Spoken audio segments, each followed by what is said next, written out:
तुम्ही आता एक डॉक्युमेंट वाचणार आहात म्हणजे ज्यामध्ये भरपूर पानं आहेत, तर वाचण्यासाठी कमी जागा व्यापावी यासाठी आपल्याला काय करायला पाहिजे म्हणजे, तर इथं आपल्या रीड मोड ऑप्शन आपल्याला कशा प्रकारे बदलून घ्यायला म्हणजे आपल्या रीड मोडमध्ये बदलायचं. तर डॉक्युमेंट रीड मोडमध्ये करण्यासाठी ह्या व्ह्यूमध्ये क्लिक करायचं. त्यानंतर आपल्याला इथं रीड मोड नावाचा एक ऑप्शन आहे, याच्यात क्लिक करायचं. कट झालं आहे पूर्ण, एक कॅन्सल करा, स्टार्ट करा. खाली क्लिक झाले की ते प्रश्न पूर्ण कट होते. त्यानंतर ते प्रश्न आपलं बरोबर येणार नाही. तर व्ह्यूवर जा, रीड मोडला क्लिक करायचं, त्यानंतर सबमिट करा. समोरचा प्रश्न बघा. आता याच्यामध्ये काय दिलं बघा, आपल्याला एवढं प्रश्न मोठा दिला आहे, फक्त आपल्याला ह्या शेपची आउटलाईन तेवढं काढायचं आहे. दिसते का इथं शेप्स आउटलाईन काढून टाकायचे आहेत. तर तुम्ही मजकुराची चौकडी शेप्स आउटलाईन काढून टाकण्यासाठी कोणता क्रम काढा, म्हणजे आपलं फक्त ह्या शेपची आउटलाईन तेवढं काढायचं, बाकी काहीच करायचं नाही. त्या शेपची आउटलाईन काढण्यासाठी पहिले याला सिलेक्ट करायचं, त्यानंतर फॉर्मॅट टॅबवर यायचं, त्यानंतर पिक्चरवर यायचं, पिक्चर बॉर्डर, आणि याला काय करायचं, नो आउटलाईन करायचं, म्हणजे आउटलाईन निघून जाईल. दिलेल्या डॉक्युमेंटमध्ये स्मार्ट आर्ट ग्राफिक काढून टाका. म्हणजे स्मार्ट आर्ट ग्राफिक्स आपल्याला काढायचं आहे. तर ते स्मार्ट आर्ट ग्राफिक्स काढून टाकण्यासाठी काय करायचं, दिसते का वर इथं हे जे लोगो आहे, या लोगोला क्लिक करायचं आणि डिलीट करायचं, सबमिट करा. त्यानंतर समोरचा प्रश्न, तुम्ही MS वर्ड वापरून तुमचा रिझ्यूम तयार केला आहे. आता तुमचा फोटो पिक्चर कंट्रोलमध्ये समाविष्ट करायचा. म्हणजे आपल्याला काय करायचं, एक रिझ्यूम तयार केला आपण, त्यामध्ये आपल्याला फोटो समाविष्ट करायचा. फोटो समाविष्ट करण्यासाठी आपण काय करणार म्हणजे, तर याच्यामध्ये काय झालं बघा, फोटो पिक्चर कंट्रोलमधून समाविष्ट करा. म्हणजे आपल्याला काय करायचं आहे, फोटो जे आहे आपल्या पिक्चर कंट्रोलमध्ये घ्यायचं. तर आपण इन्सर्टमधून पण घेऊ शकता. तर इथं आपला ऑप्शन दिलेला आहे, तर फोटो आपल्या पिक्चर कंट्रोलमधून घ्या म्हणजे. त्यासाठी इथं डेव्हलपरमध्ये जायचं. त्या डेव्हलपरमध्ये आल्यानंतर इथं आपल्या पिक्चर कंट्रोल दिसते का, इथं पिक्चर कंटेंट कंट्रोल याला क्लिक करायचं. याला क्लिक केलं की आपला असा पिक्चर आहे. आणि जर डेव्हलपर ऑप्शन जर इथं ऑन नसेल तर काय करायला पाहिजे बघा, त्यानंतर फाईलवर जायचं, इथं ऑप्शनला क्लिक करायचं, त्यानंतर काय करायचं, इथं कस्टमाइज रिबन याला क्लिक करायचं. इथून आपल्याला जे ऑप्शन आपल्या डेव्हलपर वगैरे ऑन नसेल तर याला क्लिक करून इथं ऑन करून घ्यायचं. त्यानंतर याला इथं ओके करायचं, म्हणजे इथं ॲड होईल. हे समजलं का, फोटो घ्यायचे आहे डेव्हलपरमध्ये, इथं आपल्या ह्या फोटो पिक्चर कंटेंटमध्ये आपल्याला घेता येतं. समोरचा प्रश्न, दिलेल्या डॉक्युमेंटमध्ये डेट सेल नंतर एक डेट पिकर कंटेंट कंट्रोल समाविष्ट करा. म्हणजे आपल्या डेटच्या सेलच्या समोर आपल्या डेट कंटेंट घ्यायचं आहे. तर त्याच्यासाठी इथं डेट सेलच्या पुढं क्लिक करायचं, समोरच्या बॉक्समध्ये ह्या डेव्हलपरमध्ये क्लिक करायचं. त्याच्यामध्ये आपल्याला बघायचं डेट पिक्चर कंटेंट कोणता आहे याच्यात, दिसते का इथं, याला क्लिक करायचं, क्लिक ठेवायचं माऊसचं कर्सर, इथं आपल्या खाली दाखवतं, दिसते का हे डेट पिकर कंटेंट कंट्रोल, याला क्लिक करायचं. त्यानंतर समोरचा प्रश्न, दिलेल्या डॉक्युमेंटमध्ये नेम सेलच्या नंतर प्लॅन टेक्स्ट कंटेंट कंट्रोल समाविष्ट करा. म्हणजे आपल्या नेम सेलच्या नंतर करायचं आपल्या प्लॅन टेक्स्ट. तर इथं क्लिक करा, डेव्हलपरमध्ये क्लिक करायचं, त्यानंतर इथं प्लॅन टेक्स्ट ह्या ठिकाणी आपला प्लॅन टेक्स्ट लिहित आहे, तर इथे क्लिक करायचं. दिलेल्या डॉक्युमेंटमध्ये ऑर्गनायझेशन सेलच्या नंतर आपल्या ड्रॉपडाऊन लिस्ट कंट्रोल समाविष्ट करा. म्हणजे सेम तसंच आहे. तर या ऑर्गनायझेशन सेलच्या समोर क्लिक करायचं, त्यानंतर या डेव्हलपरमध्ये जायचं, इथं याच्यामध्ये ड्रॉपडाऊन लिस्ट बघायचं आहे कुठं आहे, दिसते का इथं ड्रॉपडाऊन लिस्ट, याला क्लिक करायचं. दिलेल्या डॉक्युमेंटमध्ये पिक्चर सेलच्या नंतर आपल्या पिक्चर कंटेंट कंट्रोल घ्यायचं आहे, दिसते का इथं पिक्चर सेलच्या पुढं क्लिक करायचं, डेव्हलपरमध्ये जायचं, पिक्चर कंटेंट कंट्रोल हे घ्यायचं असं.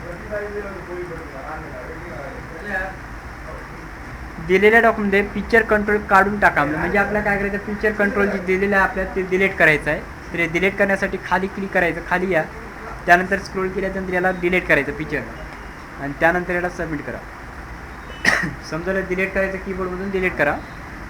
त्यानंतर पुढचा प्रश्न, दिलेल्या डॉक्युमेंटमध्ये कारची इमेज आपल्या हॉरिझॉन्टल करा. म्हणजे आपल्याला आडवी करायचं आहे, कारची इमेज जे आहे आपल्याला हॉरिझॉन्टल घ्यायचं. त्या कारला सिलेक्ट करायचं, त्यानंतर फॉर्मॅट टॅबवर यायचं, इथं रोटेट इमेज म्हणून एक ऑप्शन आहे, दिसते का इथं रोटेट, या रोटेटमध्ये क्लिक करा. या रोटेशनमधून आपल्याला काय करायचं आहे, इथं आपल्या हॉरिझॉन्टल करा. म्हणजे इथं 90 डिग्री लेफ्ट राईट वर्टिकल जे काय असेल तिथं आपल्याला क्लिक करायचं. इथं हॉरिझॉन्टल म्हणलं तर याला क्लिक करायचं. समोरचा प्रश्न, दिलेल्या डॉक्युमेंटमध्ये 2 इमेजेस एकत्रित करा. म्हणजे ग्रुप तयार करायचा 2 इमेजचा ग्रुप तयार करण्यासाठी काय करायचं, याला क्लिक करायचं, कंट्रोल धरायचं, याला पण सिलेक्ट करायचं. कंट्रोल होत नसेल तर शिफ्टला धरा, यालाही सिलेक्ट करा. एक मिनटं.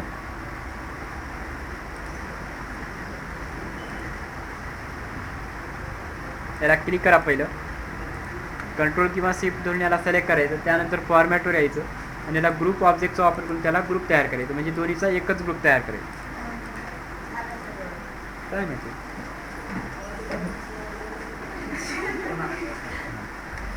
दिसते का इथं दिलेल्या डॉक्युमेंटमध्ये अनुग्रुप करायचं. आपला अनुग्रुप करण्यासाठी इथं क्लिक करा. त्यानंतर फॉर्मॅटमध्ये क्लिक करा. इथं ग्रुप ऑब्जेक्टमध्ये क्लिक करून त्याला अनुग्रुप करायचं असं.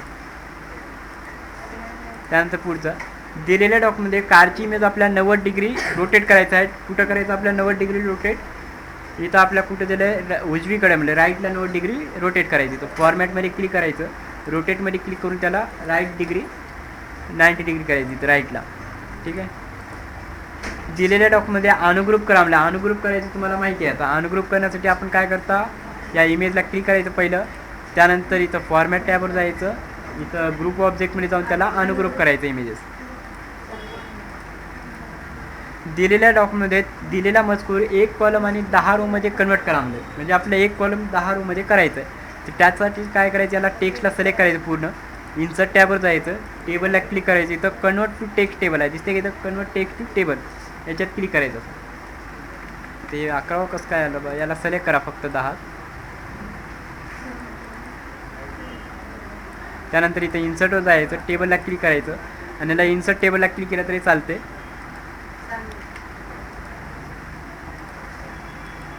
दिलेल्या डॉक्युमेंटमध्ये आर्टिकल टायटल 2 या मजकुराला अंडरलाईन लागू करा. म्हणजे अंडरलाईन तुम्हाला लागू करता येते याच्यात. तर यूला क्लिक करायचं फक्त. ते टेक्स्ट सिलेक्ट करायचं आर्टिकल टायटल. याला इथं अंडरलाईनवर क्लिक करायचं. दिलेल्या डॉक्युमेंटमध्ये इंट्रोडक्शन टू द स्टडी या टेक्स्टला आपल्या काय करायचं आहे सेंच्युरी फॉन्ट अप्लाय करायचा. इंट्रोडक्शन टू द स्टडी हे टेक्स्ट सिलेक्ट करायचं संपूर्ण. त्यानंतर फॉन्टवर क्लिक करायचं. इथं टाईप करायचं सेंच्युरी दिसते का या ठिकाणी. याला खाली घ्या.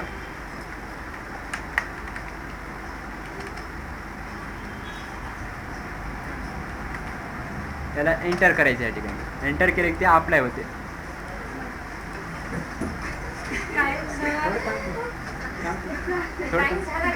तीन प्रश्न आहेत. 3 प्रश्न होते. थांबा थोडं. दिलेल्या डॉक्युमेंटमध्ये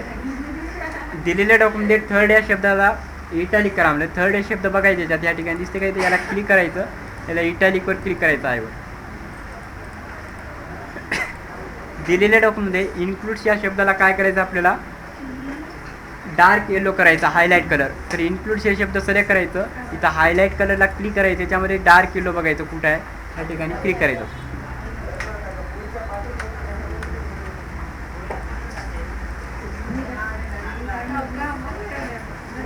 दिलेल्या डॉक्युमेंटमध्ये एक मिनिट बघा. दिलेल्या डॉक्युमेंटमध्ये पेज लेआउट टॅबचा वापर करून आपल्या मार्जिन जे आपल्या नॅरो आणि ओरिएंटेशनचा वापर करून त्याला लँडस्केप करायचा आहे. लेआउटवर क्लिक करायचं. त्यानंतर इथं मार्जिनवर क्लिक करा. त्यानंतर इथं नॅरो मार्जिन करायचं आणि ओरिएंटेशनला क्लिक करून याला लँडस्केप करायचं या ठिकाणी. दिलेल्या डॉक्युमेंटमध्ये ओरिएंटेशनचा वापर करून त्याला लँडस्केप करा आणि मार्जिन जे आपल्याला मॉडरेट करायचं आहे. इथं क्लिक करायचं या लेआउट टॅबमध्ये. त्यानंतर मार्जिनला क्लिक करायचं. याला मॉडरेट करा. त्यानंतर ओरिएंटेशनला लँडस्केप करायचं.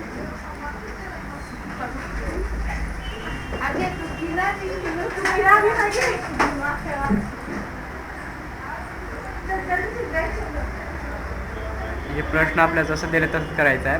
आपल्या सुरुवातीला काय करा म्हणजे तर लँडस्केप करा. नंतर मार्जिन मॉडरेट करा म्हणजे तर इथे याला लँडस्केप करायचं ओरिएंटेशन. त्यानंतर याला मॉडरेट करायचं. जे पहिलं दिलं तेच करायचं.